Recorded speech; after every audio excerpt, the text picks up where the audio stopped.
खुलुमबाय इनसाइड एनि बर'आव आं मिथु बर'आ नोंथांमोनखौ बरायबाय। डिब्रुगड़ मुलुगसोलोंसालियाव बर' बिफाननि गोदानै लुफुंनाय बिल्डिंखौ बिटिआरनि गाहाय मावफुं सोद्रोमा प्रमद बर'आ 30 नभेम्बर मंगलबार खालि आबुङै बेखेवनानै होबाय। थांनाय 2015 मायथाइनि 30 नभेम्बर खालाराव बिटिसि खुंथायनि अनसुंथाइजों बै समनि बिटिसिनि बारग' गाहाय खुंगिरि हाग्रामा महिलारिनि आखाइजों बे बिल्डिं लुफुंनायनि अन्थाइ खाम्फाखौ गायसननाय जादोंमोन। गोलाव 6 बोसोर बाबेनलांनायनि उनाव डिब्रुगड़ मुलुगसोलोंसालियाव लुफुंजानाय बर' बिफाननि बिल्डिंखौ बेखेवनाय बे हाबाफारिनि गेजेरजोंनो आसाम आयेन आफादनि बुंथिगिरि बिश्वजित दैमारिनि आखाइजों बर' बिफानसिम थांग्रा लामानि अन्थाइ खाम्फाखौ गायसननाय जायो।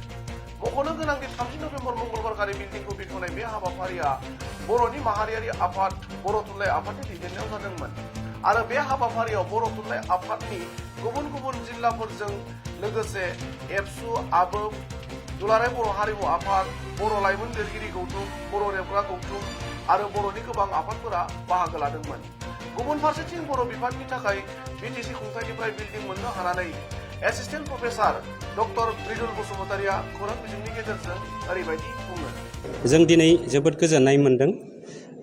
नैबे डिब्रुगड़ मुलुगसोलोंसालिनि बर' बिफानखौ दिनै जोंहा बिटिआरनि चिफ मानगोनां प्रमद बर' सारनि आखाइजों दिनै बेखेवनानै होबाय।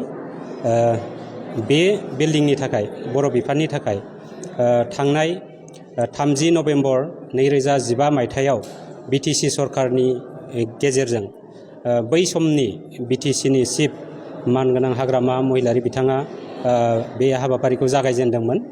बिनिफ्राय नै दिनै 30 नभेम्बर 2021 मायथाइयाव बिटिआरनिनो चिफ मानगोनां प्रमद बर' बिथाङा दिनै बे बिल्डिंखौ बेखेवनानै होबाय। बे बिल्डिंआ जोबोद मोजाङै लुफुंजादों।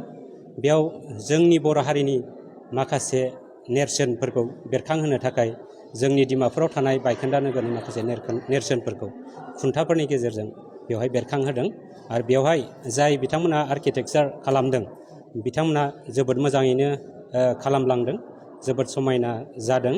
बेयाव गासै जोंहा दा 3 क्लासरुम दङ आरो मोनसे गेदेर सेमिनार हल दङ आरो मोनसे कनफारेन्स हल फिसा दङ।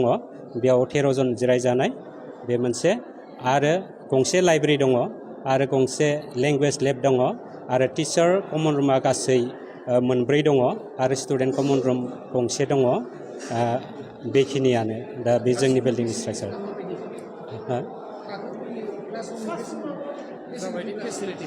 क्लासरुमनि फेसिलिटिस होननानै बुङोबा एक्सुवेलि आं रायखांनांगोन जोंनि आसाम सरकारनि बै समनि इडुकेसन मिनिस्टार जानानै थानाय समावनो मानगोनां इडुकेसन मिनिस्टार बिथां हिमन्त बिश्व शर्माया आसाम सरकारनिफ्राय 1 crore इनफ्रास्ट्राक्चारनि थाखाय हरदोंमोन। दा बे इनफ्रास्ट्राक्चारनि थाखाय जि रां हरनाय बे रांजोंनो माखासे इनफ्रास्ट्राक्चारफोरखौ जोङो खालामफुंनानै लाजोबनो हादों।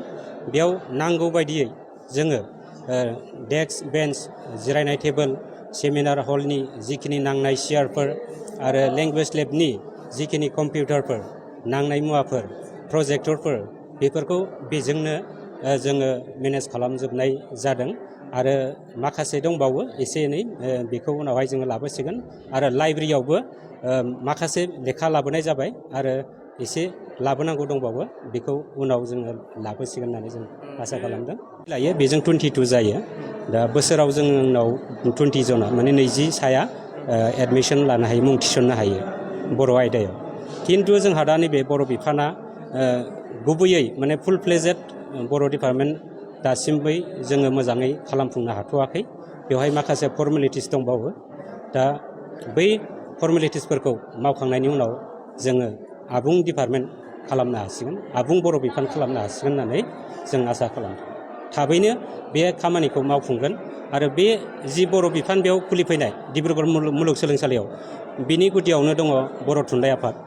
जोंनि बर' थुनलाइ आफादनि मावथि बिथांमोन, मानगोनां आफादगिरि नेहाथारिमोन बिथांमोनखौ लानानै गासैबो मावफारिया बिथांमोननि नाजानायावनो दिनै नैबे बर' बिफाननि बिल्डिंआबो बेखेवजानाय हाबाफारियाव जाफुंसार जाफैबाय आरो उनावबो जों आसा फारियो बर' रायजो राजाफोरनिफ्राय लानानै आरो लोगोसे बर' थुनलाइ आफादनिफ्रायबो जोङो गोबां मदद मोनबावगोन होननानै जों आसा खालामदों।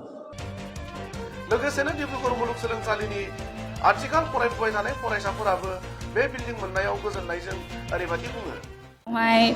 जोंनि डिब्रुगड़ इउनिभारसिटियावहाय बर' डिपार्टमेन्ट गोदान बिल्डिं अपेनिं खालामनाय जादों।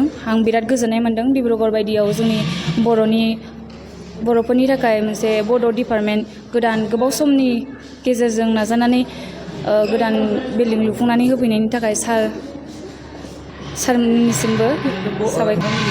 क्लासाव बा नोंसोरनि डिपार्टमेन्टआव बेसेबांसिम फरायसा फरायसुलिफोर दं?